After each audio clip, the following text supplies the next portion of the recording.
Казах ти какво се случва, когато пиеш кола и когато пиеш енергийни напитки. Сега ще ти покажа какво става с тялото ти, когато започнеш да пиеш безалкохолни като цяло.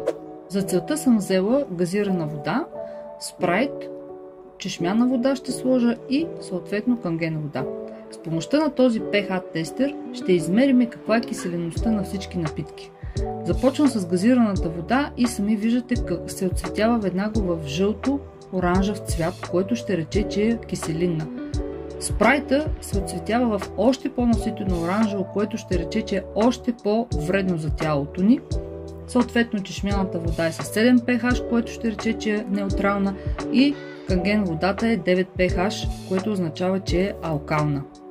Какво се случва, когато започваш да пиеш канген вода? Първо ще взема чешмяната вода и ще сложа канген.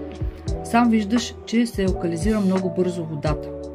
Но какво ще се случи, когато започва да слагам канген в безалкохолната напитка? Тези напитки окисляват организма ти, което предразполага образуването на болести, дори и ракови заболявания. Ето защо е важно да алкализираме тялото си. Сам виждаш колко много канген вода наливам и все още тя не може да се алкализира, защото е прекалено киселинна и за една чаша безалкохолна напитка трябва да изпиеш поне 33 чаши алкална вода, за да можеш да алкализираш тялото си. Сега сам си направи сметка колко е полезно безалкохолното за теб.